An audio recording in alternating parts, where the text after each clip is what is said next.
अध्याय 2 डॉबी की चेतावनी। हैरी जैसे तैसे अपनी चीख रोकने में कामयाब हो गया, परंतु यह बहुत करीबी मामला था। बिस्तर पर बैठे उस छोटे से जीव के कान चमगादड़ जितने बड़े थे और उसकी बाहर निकलती हरी आंखें टेनिस की गेंद जितनी बड़ी थी। हैरी तुरंत समझ गया कि यह जीव सुबह बगीचे की झाड़ियों में उसे देख रहा था, और जब वह एक दूसरे की तरफ घूर रहे थे तभी हैरी का हॉल से आने वाली डडली की आवाज़ सुनाई दी। मैसन अंकल आंटी लाइए, मैं आपका कोट संभाल कर रख दूं।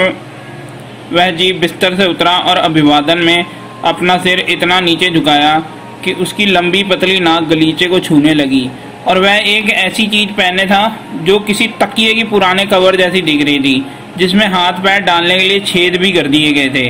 और हैरी ने परेशानी भरे अंदाज में कहा, हाय हेलो हैरी पॉटर, उस जीव ने ऊंचे सुर वाली आवाज में कहा, जिसे सुनते ही हैरी को विश्वास हो गया कि यह आवाज सीढ़ियों के नीचे तक जरूर पहुंचेगी। और डॉबी बहुत समय से आपसे मिलना चाहता था सर, और यह बड़े सम्मान की बात है। धन्यवाद, हैरी ने कहा। दीवार के किनारे से चलते हुए अपनी कुर्सी में धंस गए, और इस कुर्सी के पास एक बड़ा पिंजरा पड़ा था जिसमें हेडविग सो रही थी। और हैरी पूछना चाहता था कि तुम क्या हो, परंतु फिर वह सोचा कि ऐसी पूछना असभ्यता होगी, इसलिए उसने पूछा, तुम कौन हो? उस विचित्र जीव ने जवाब दिया, डॉबी सर, सिर्फ डॉबी। डॉबी एक घरेलू जिन। अच्छा सचमुच? हैरी ने कहा, देखो मुझे गलत मत समझना, परंतु मेरे बेडरूम में घरेलू जिन के आने के लिए कोई बहुत अच्छा टाइम नहीं है। ड्राइंग रूम में पेटूनिया आंटी की तेज बनावटी हंसी सुनाई दे रही थी। घरेलू जिन ने अपना सिर लटका लिया। हैरी ने तुरंत कहा, ऐसी बात नहीं है कि मुझे तुमसे मिलकर खुशी नहीं हुई, परंतु क्या तुम किसी खास कारण से आए हो? ओह हाँ सर, डॉबी ने गंभीरता से कहा। डॉबी आपको यह बताने आया सर कि यह मुश्किल है सर। डॉबी समझ नहीं पा रहा कि कहाँ से शुरू करें। बैठ जाओ, हैरी ने बिस्तर की तरफ इशारा करते हुए विनम्रता से कहा। वह दहशत में आ गया जब घरेलू जिन फुट फुट कर रोने लगा और जोर जोर से आवाजें निकालते हुए आंसू बहाने लगा। बैठ जाओ। घरेलू जिन दहाड़े मारकर रो रहा था। कभी नहीं, कभी नहीं।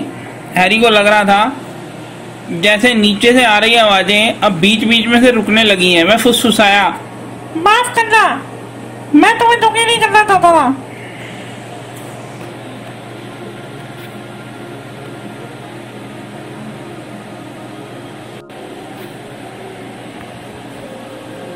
दुखी और डॉबी को। घरेलू जिन की जैसे सांस अटक गई। डॉबी को कभी किसी जादूगर से बैठने के लिए नहीं कहा, वो भी अपने साथ। हैरी कहते हुए कि एक साथ जिनको चुप करने और खुद खुश दिखने की कोशिश कर रहा था, उसको डॉबी को दोबारा बिस्तर पर बैठाया, जहां वह हिचकी लेते हुए बैठ गया, और वह किसी बड़ी और बहुत बदसूरत गुड़िया की तरह दिख रहा था। आखिरकार उसे खुद को संभाला और फिर अपनी बड़ी आंखों से आंसू भरकर हैरी की भक्ति भाव की एकटक देखता रहा। हैरी ने उसे खुश करने की कोशिश की और करते हुए कहा, तब तो तुम्हें अच्छे जादूगर नहीं मिले होंगे। डॉबी ने अपना सिर हिलाया, फिर बिना किसी चेतावनी के वह उछला और अपना सिर तेजी से खिड़की पर पटकने लगा। साथ ही वह चिल्लाता रहा, बुरा डॉबी, बुरा डॉबी। मत करो, यह तुम क्या कर रहे हो? हैरी गुर्राया और उसने उछलकर डॉबी को दोबारा बिस्तर पर खींच लिया। इस उठापटक में हेडविग जाग गई। एक बार तेजी से चीखने के बाद वह पिंजरे की छड़ों पर बेतहाशा पंख मारने लगी। डॉबी को खुद को सजा देनी ही होगी सर, घरेलू जिन ने भैंगे से अंदाज में कहा। डॉबी ने अपने मालिक की बुराई की थी सर। तुम्हारा मालिक? वह जादूगर परिवार जहाँ डॉबी गुलाम है सर। डॉबी एक घरेलू जिन है एंड डॉबी जिंदगी भर उस परिवार की गुलामी करने के लिए मजबूर है। क्या उन्हें पता है कि तुम यहाँ आए हो? हैरी ने उत्सुकता से पूछा। डॉबी काम क्या? अरे नहीं सर, बिल्कुल नहीं। आपसे मिलने आने के लिए डॉबी खुद को बहुत बुरी सजा देगा। इसके लिए डॉबी अपने कान ओवन में बंद करेगा अगर उन्हें कभी पता पड़ गया सर। परंतु अगर तुमने अपने कान ओवन में बंद कर लिए तो क्या उनका ध्यान उस तरफ नहीं जाएगा? डॉबी को इसमें शक है सर। डॉबी किसी न किसी बात के लिए हमेशा खुद को सजा देता रहता है सर। वे डॉबी को यह करने देंगे सर, और कई बात में डॉबी खुद को सजा याद दिलाते भी रहते हैं। परंतु तुम उन्हें छोड़ क्यों नहीं देते? वहां से भाग क्यों नहीं जाते? घरेलू जिनको आजाद करना पड़ता है सर, और वह परिवार डॉबी को कभी आजाद नहीं करेगा सर। इन डॉबी को मरते दम तक अपने परिवार की गुलामी करनी पड़ेगी सर। हैरी उसे घूरने लगा। हैरी बोला, और मैं इस बात से परेशान हो रहा हूँ कि तुम मुझे यहाँ 4 सप्ताह और रुकना पड़ेगा। तुम्हारी बात सुनकर तो डर्सली दंपति लगभग इंसान अच्छे लगने लगे हैं। क्या कोई तुम्हारी मदद कर सकता है? क्या मैं ऐसा कर सकता हूँ? यह कहते हुए हैरी एकदम से समझ गया कि उसे यह नहीं कहना चाहिए था, क्योंकि डॉबी एक बार फिर से जोर से कृतज्ञता के आंसू बहाने लगा। हैरी बेचैन होकर फुसफुसाया, मेहरबानी करके शांत रहिए। अगर डर्सली दंपति ने सुन लिया, अगर उन्हें पता चल गया कि तुम यहाँ हो। हैरी पॉटर पूछ रहे हैं कि क्या वे डॉबी की मदद कर सकते हैं। डॉबी ने अपनी महानता के बारे में सुना था सर, पर डॉबी को यह पता नहीं था कि आप इतने दयालु हो। हैरी का चेहरा लाल हो गया। उसने कहा, तुमने मेरी महानता के बारे में सुना था? यह सब क्या बकवास है? मैं हॉगवर्ड में अपनी क्लास में फर्स्ट तक नहीं आया, हरमाइनी आई थी। परंतु उसने अपना वाकया अधूरा छोड़ दिया क्योंकि हरमाइनी के बारे में सोचना कष्टकारी था। हैरी पॉटर विनम्र और सज्जन है, डॉबी ने सम्मान से कहा। उसकी गेंद जैसी आंखें अब चमक रही थी। हैरी पॉटर ने उस जादूगर को हराने का जिक्र तक नहीं किया जिसका आप नाम भी नहीं ले सकते। हैरी बोला, वोल्डेमॉर्ट। डॉबी अपनी चमगादड़ जैसी कानों को हाथ टांगते हुए दर्द भरी आवाज में बोला, उसका नाम मत लीजिए सर, नाम मत लीजिए। सॉरी, हैरी ने कहा, मैं बहुत से लोगों को जानता हूँ तो उसका नाम लेना पसंद नहीं करते। मेरे दोस्त रॉन। वह एक बार फिर रुक गया। रॉन के बारे में सोचना और भी कष्टकारी था। डॉबी हैरी की तरफ झुका और उसकी आंखें किसी हेडलाइट की तरह चौड़ी दिख रही थी। वह भरे गले से बोला, डॉबी ने सुना कि अभी कुछ सप्ताह पहले हैरी पॉटर उस शैतानी जादूगर से दूसरी बार टकराया था। और एक बार फिर से हैरी पॉटर बच गया। हैरी ने सिर झुकाया और डॉबी की आंखें अचानक आंसुओं से चमकने लगी। ओह सर, उसने हाँफते हुए कहा। गंदे तकिए जैसी चीज उसने पहन रखी थी और उसके कोने में अपना मुंह पोंछते हुए आगे से बोला, हैरी पॉटर बहादुर और साहसी है। वह बहुत से खतरों से जीत चुका है, परंतु डॉबी हैरी पॉटर को बचाने आया है, उसे सावधान करने आया है, चाहे बाद में डॉबी को उसके लिए अपने कार ओवन में क्यों ना बंद करवाने पड़े।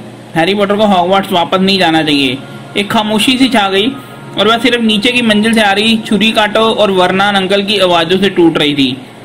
क्या? हैरी ने हकलाते हुए कहा, परंतु मुझे वापस जाना ही होगा। स्कूल 1 सितंबर से शुरू होंगे और इसी कारण तो मुझे वैसा बर्दाश्त करने की शक्ति मिल रही है। तुम नहीं जानते कि यहाँ रहना कितना मुश्किल है। मेरी जगह इन लोगों की दुनिया में नहीं है, मेरी जगह तुम्हारी दुनिया में है, हॉगवर्ट्स में। नहीं नहीं नहीं, डॉबी ने चूचू करते हुए कहा और इतनी तेजी से अपना सिर हिलाया कि उसके कान फड़फड़ाने लगे। हैरी पॉटर को वहीं रुक जाना चाहिए जहाँ वह सुरक्षित हो। वह इतना ज्यादा महान है, इतना ज्यादा नेक है कि उसे गवाया नहीं जा सकता। अगर हैरी पॉटर हॉगवर्ट्स आएगा तो उसकी जान को खतरा है। हैरी ने आश्चर्य से पूछा, क्यों? एक साजिश है हैरी पॉटर। इस साल हैरी हॉगवर्ट्स जादूगरी और तंत्र के विद्यालय में भयानक घटनाएं होने वाली हैं। डॉबी फुसफुसाया और अचानक कांप गया। डॉबी की यह बातें महीनों से जानता है सर।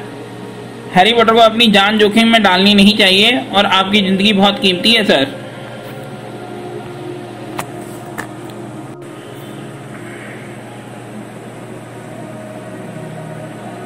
हैरी ने तत्काल पूछा, कौन सी भयानक घटनाएं? यह साजिश कौन कर रहा है? डॉबी ने गला रुंधने जैसी एक अजीब सी आवाज निकाली और पागलों की तरह वह अपना सिर दीवार पर पटकने लगा। हैरी चिल्लाया, ठीक है, और उसने डॉबी को रोकने के लिए उसकी बांह पकड़ ली। मैं समझ गया, तुम नहीं बता सकते, परंतु तुम मुझे चेतावनी क्यों दे रहे हो? अचानक उसके मन में एक अप्रिय विचार आया। जरा ठहरो, कहीं इसका संबंध, माफ करना, तुम जानते हो कौन से तो नहीं, और तुम सिर्फ हाँ या ना करके सिर हिला दो। उसने तेजी से जोड़ा और डॉबी का सिर एक बार फिर से चिंताजनक रूप में दीवार के पास पहुंचा। डॉबी ने धीमे से इंकार में अपना सिर हिलाया। नहीं, वह नहीं है। जिसका नाम नहीं लिया जा सकता सर। परंतु डॉबी की आंखें चौड़ी थी और ऐसा लग रहा था जैसे वह हैरी को कोई सुराग देने की कोशिश कर रहा है। बहरहाल हैरी को कुछ समझ नहीं आ रहा था। उसका कोई भाई तो नहीं है? डॉबी ने एक बार फिर से इंकार करके सिर हिलाया। अब वह आंखें पहले से ज्यादा चौड़ी हो गई थी। तो फिर मुझे नहीं पता कि हॉगवर्ट्स में भयानक घटनाएं कौन कर रहा है, हैरी बोला। मेरा मतलब एक बात तो यह है कि वह डंबलडोर है। तुम डंबलडोर को तो जानते हो ना? डॉबी ने अपना सिर झुकाया। एल्बस डंबलडोर हॉगवर्ट्स के सबसे महान हेडमास्टर हैं। डॉबी यह बात को जानता है सर। डॉबी ने यह भी सुन लिया है कि जब तुम जानते हो तो अपनी शक्तियों के शिखर पर था, तब भी वह डंबलडोर से ज्यादा शक्तिशाली नहीं था। परंतु सर, डॉबी की आवाज बहुत महत्वपूर्ण फुसफुसाहट में बदल गई। ऐसी शक्तियां हैं जिनका डंबलडोर कभी, ऐसी शक्तियां हैं जिनका कोई भला जादूगर कभी। और उससे पहले कि हैरी उसे रोक सकता, डॉबी ने बिस्तर से कूदकर हैरी का टेबल लैंप उठाया और उसे अपने सिर पर मारने लगा। साथ ही वह कान फोड़ू चीखें भी निकालने लगा। अचानक नीचे की मंजिल पर खामोशी छा गई। हैरी का दिल तूफानी रफ्तार से भागने लगा। 2 सेकंड बाद उसने सुना था कि वर्नन अंकल हॉल में यह कहते हुए ऊपर आ रहे थे, लगता है डडली एक बार फिर अपना टेलीविजन चालू करना छोड़ दिया है, बदमाश कहीं का। जल्दी अलमारी में, हैरी ने फुसफुसाते हुए कहा, और इसके बाद डॉबी को जल्दी से अलमारी के अंदर ठूस दिया गया। और जब कमरे का दरवाजे का हैंडल खुला तब वह झपटकर बिस्तर पर लेट चुका था। दांत किटकिटाकर अपना चेहरा बिल्कुल हैरी के करीब लाकर वर्नन अंकल बोले, शैतान के नप्पी, तुम क्या कर रहे थे? तुमने मेरे मोटू पतलू वाले चुटकुले का मजा ही किरकिरा कर दिया। अब अगर तुमने एक भी आवाज निकाली तो तुम यह इच्छा करने लगोगी काश तुम दोबारा कभी पैदा ही ना हुए होते।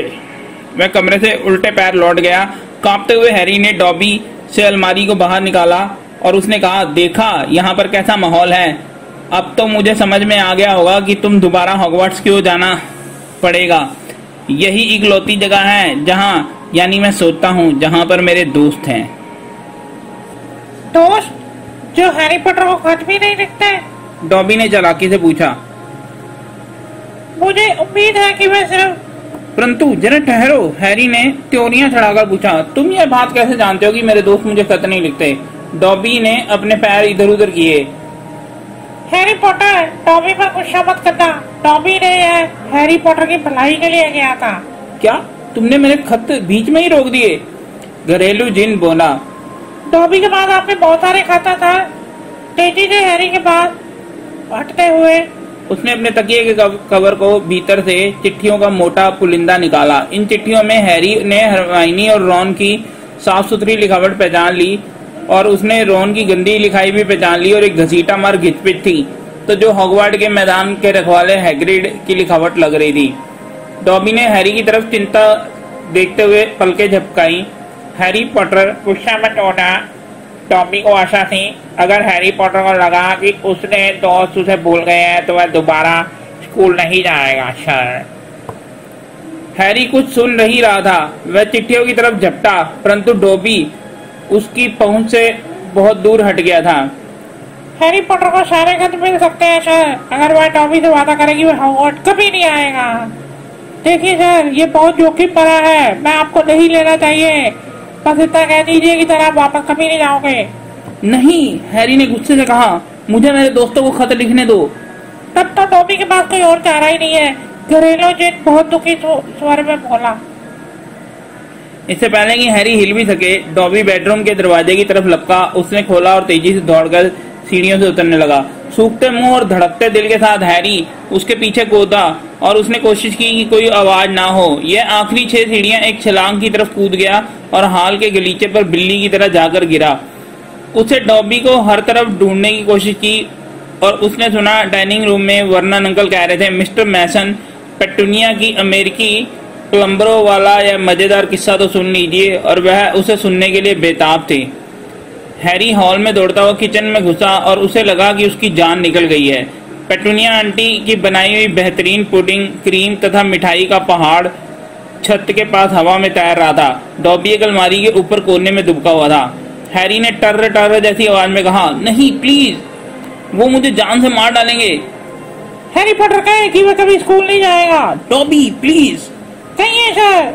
मैं नहीं कह सकता।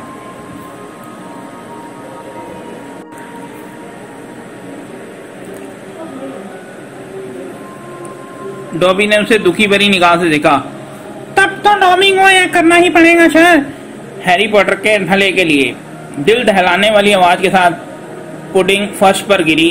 कांच का बर्तन का टूटने से वह क्रीम खिड़कियां और दीवारों पर फैल गई और घड़ी घुमाने जैसी आवाज के साथ डॉबी गायब हो गया।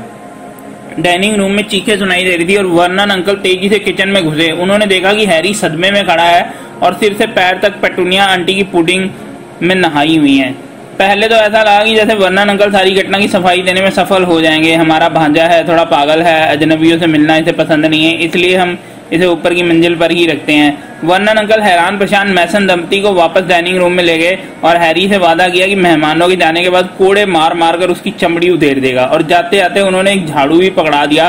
पेटूनिया आंटी ने फ्रीजर में थोड़ी सी आइसक्रीम खोज कर निकाली और हैरी जो अभी कांप रहा था किचन साफ करने में जुट गया। वर्नन अंकल अब भी अपना सौदा करने में कामयाब हो जाते अगर बीच में उल्लू नहीं आए होते तो। पेटूनिया आंटी डिनर के बाद मेहमानों के सामने मिंट रख रही थी, तभी एक करेल उल्लू पंख फड़फड़ाते हुए डाइनिंग रूम की खिड़की से अंदर घुस गया और मिसेज मेसन के सिर पर एक चिट्ठी टपकाकर भाग गया। और मिसेज मेसन किसी राक्षसों की तरह चिंगाड़ी और पागलों की तरह चीखती हुई घर से बाहर निकल गई। मिसेज मेसन डर्सली दंपति को सिर्फ यह बताने के लिए रुकी कि उनकी पत्नी पक्षियों से बुरी तरह डरती है, और उन्होंने यह कहा कि उसे यह मजाक पसंद नहीं आया। हैरी किचन में के सहारे झाड़ू पकड़ा खड़ा था और तभी वर्नन अंकल उसके पास आए और उसकी छोटी सी आंखों में शैतानी चमक थी। इसे पढ़ो, उन्होंने दुष्टता से फुंफकारते हुए कहा। वह उल्लू के टपकाए हुए खत को लहरा रहा था। चलो इसे पढ़ो। हैरी ने उसको अपने हाथ में लिया और उसे जन्मदिन की बधाई नहीं दी। प्रिय मिस्टर पॉटर, हमें यह गुप्त सूचना मिली है कि आपके निवास पर आज रात 9 बजकर एक वायु विचरण मंत्र का प्रयोग हुआ है। जैसा कि आप जानते हैं, नाबालिग जादूगरों को स्कूल के बाहर मंत्री की प्रयोग की इजाजत नहीं है। भविष्य में अगर आपने किसी मंत्र का उपयोग किया तो आपको स्कूल से निष्कासित किया जाएगा। नाबालिग जादूगरी पर तार्किक प्रतिबंध अधिनियम 1875 खंड 7। हम आपको यह भी याद दिलाना चाहते हैं कि जादू की ऐसी कोई भी गतिविधि जिसे गैर जादुई समुदाय द्वारा देखे जाने का खतरा हो, अंतर्राष्ट्रीय जादूगर संगठन की गोपनीयता अधिनियम के अनुच्छेद 13 के अंतर्गत एक गंभीर अपराध है। आपकी छुट्टियों का आनंद लीजिए। आपकी मफाल्डा हार्पकर्क। जादू का अनुचित प्रयोग, कार्यालय जादू मंत्र।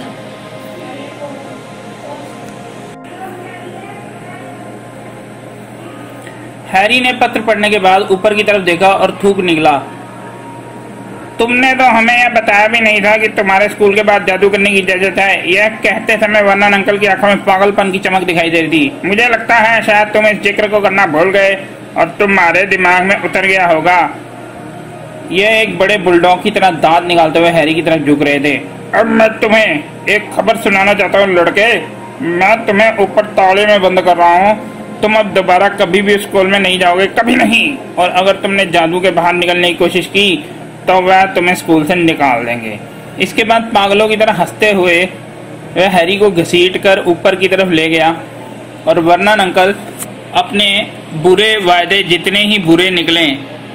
अगली सुबह उन्होंने हैरी की खिड़कियों पर छड़ें लगवाई और एक आदमी को पैसे दिए। उन्होंने उसके बेडरूम के दरवाजे पर कैट फ्लैप अपने हाथों में लिया ताकि 3 दिन में 3 बार थोड़ा सा भोजन अंदर धकेला जा सके। वह हैरी को सुबह शाम सिर्फ बाथरूम के लिए बाहर निकालेंगे और इसके अलावा वह 24 घंटे अपने कमरे में बंद रहेगा। 3 दिन बाद भी डर्सली दंपति किसी तरह की छूट देने की मूड में नहीं दिख रहे थे और हैरी को इस स्थिति से बाहर निकलने का कोई रास्ता नहीं दिख रहा था। वह अपने बिस्तर पर लेटकर खिड़की पर लगी छड़ों के पीछे सूरज को डूबते हुए देखता था और दुखी मन से सोचता था कि उसके साथ न जाने क्या होने वाला है। खुद को जादू से बाहर निकालने से भी क्या फायदा होगा अगर ऐसा करने के बाद हॉगवर्ट्स से निकाल दिया जाए तो। परंतु पिविट ड्राइव में जीवन अब तक उसे निराशाजनक स्थिति में पहुंच गया था।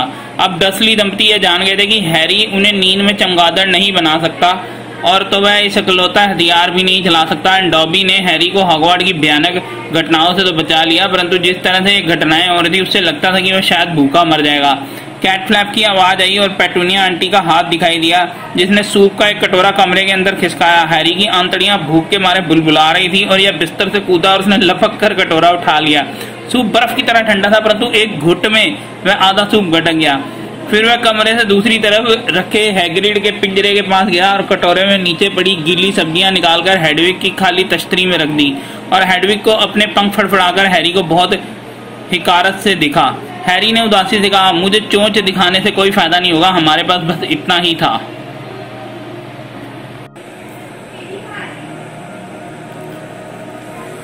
उसने अपने खाली कटोरे को फर्श पर कैट फ्लैप के बगल में रख दिया और फिर से बिस्तर पर लेट गया। सूप पीने से पहले जितना भूखा था, ना जाने क्यों सूप पीने के बाद उससे भी ज्यादा भूख लग रही थी। मान ले कि वह किस तरीके 4 सप्ताह और जिंदा रहेगा, परंतु अगर वह हॉगवर्ट्स ना पहुंचा तो क्या होगा? क्या किसी को यह पता था करने के लिए भेजा जा सकता है कि वह क्यों नहीं लौटा? क्या वह कभी डर्सली दंपति को उसे भेजने के लिए राजी कर पाएंगे? कमरे में अंधेरा छा रहा था, वह थका हुआ था, उसका पेट भूख से बुलबुला रहा था, उसका दिमाग उन्हीं सवालों को चक्कर गिन्नी होते जा रहा था जिनका कोई जवाब नहीं था। और फिर हैरी एक बेचैन सी नींद में सो गया। उसने सपना देखा कि वह एक चिड़ियाघर के एक पिंजरे में कैद है और उस पिंजरे पर लगे बोर्ड पर नाबालिग जादूगर लिखा हुआ है, लेकिन छड़ों के पार उसे देख रहे हैं और वह भूखा और कमजोर हालत में भूखे के बिस्तर पर पड़ा हुआ है। उससे भीड़ में डॉबी का चेहरा दिखाई देता, वह मदद मांगने के चिल्लाता था, परंतु डॉबी बोलता था हैरी पॉटर यहाँ सुरक्षित है सर, और वह फिर गायब हो जाता था। इसके बाद वह डसली दंपति दिखते थे और डडली उसके पिंजरे में छड़ों को खड़खड़ाते हुए उस पर हंसता था। जब खड़खड़ाहट से उसका सिर बनाने लगता था तो हैरी बुदबुदाया, इसे बंद करो, मुझे अकेला छोड़ दो, यह सब रहने दो, मैं सोने की कोशिश कर रहा हूँ। उसने अपनी आंख खोली, चंद्रमा के रोशनी खिड़की की छड़ों से अंदर आ रही थी और छड़ों के उस पार कोई उसको तरफ देख रहा था और उसके चेहरे पर चकते थे, उसके बाल लाल थे और उसकी नाक लंबी थी। हैरी को खिड़की के बाहर रॉन वीजली था जो अंदर झांक रहा था।